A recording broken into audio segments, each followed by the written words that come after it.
SCDN. We don't do the news in the same old way because it's not the same old world.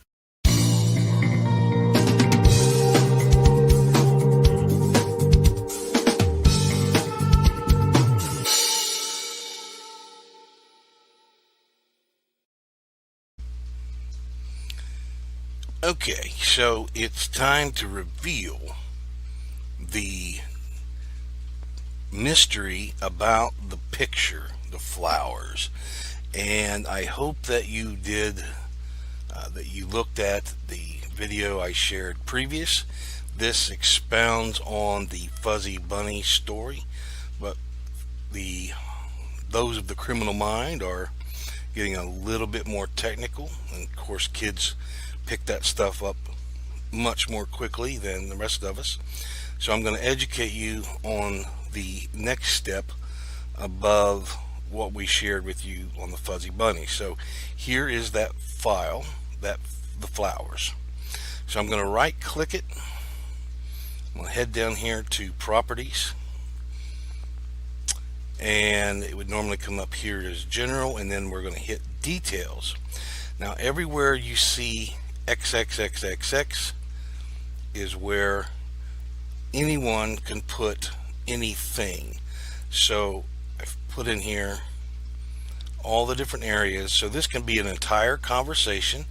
By the way, the hidden message right here is right there, and I'm going to make this bigger so everybody can see it.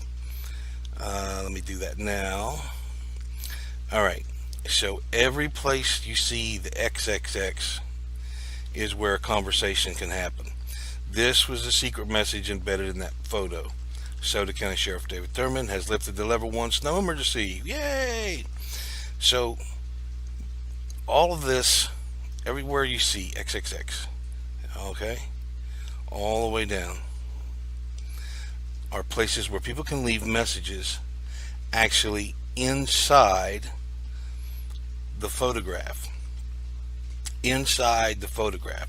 So this can say for $200 I'll give you my Dropbox password, let's meet up, here or there. All this information is literally hidden within the photograph. So if you see, well, let me just do this here. So here's some red flags to be able to see or know when there's potential problems. If you see the same picture being sent back and forth, so if you're doing your due diligence and checking on social media accounts and you see the same picture going back and forth, you can pretty well be assured that they are manipulating this and sending messages back and forth. And it's the same picture, so they can have an entire conversation, and really the only thing that you're going to see on the thread is these flowers. So that's a really good red flag. Another one is groups or chats with all pictures. There are groups out there that do like we did before, Fuzzy Bunnies.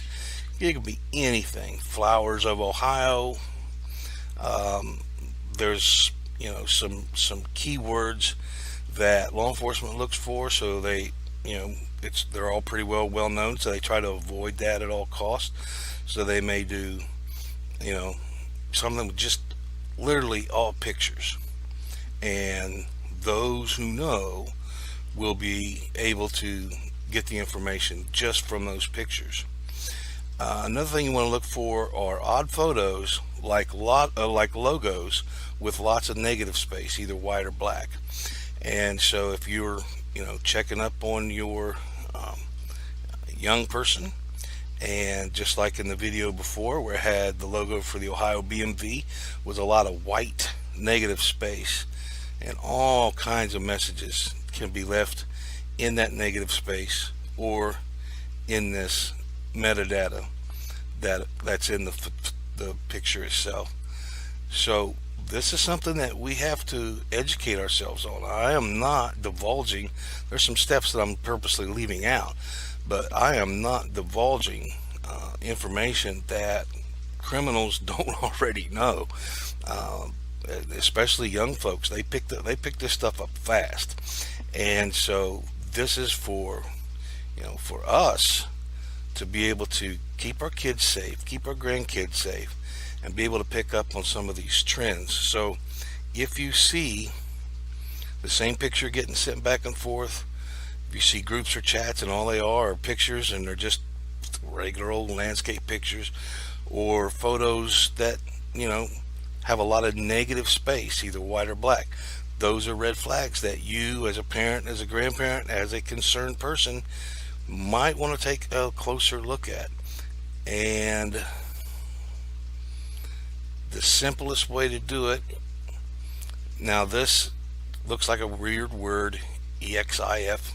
You can actually download this on your computer, but this is the free site, and it's right here. It is metadata2go.com. It's completely free, and I'll go back.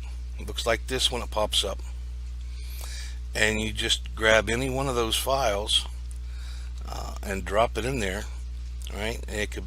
I mean, it goes into GIFs, PDFs, MP3s, all kinds of. Listen, if you think I'm taking a deep dive, I am certainly not. I'm barely scratching the surface. But all of these formats, all right, movies, HTMLs, documents, they can all have hidden messages that appear to the naked eye as just a regular picture. And then when you upload that to the content, then it will give you all of the information.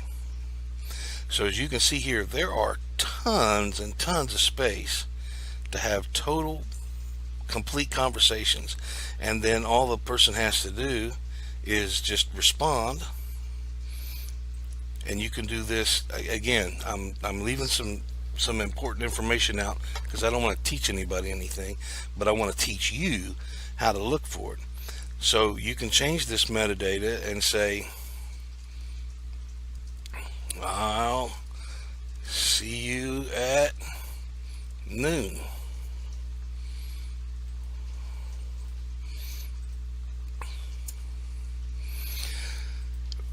And so now that has been changed, and so when they send the picture back, then there's confirmation that, you know, now we're going to meet at noon.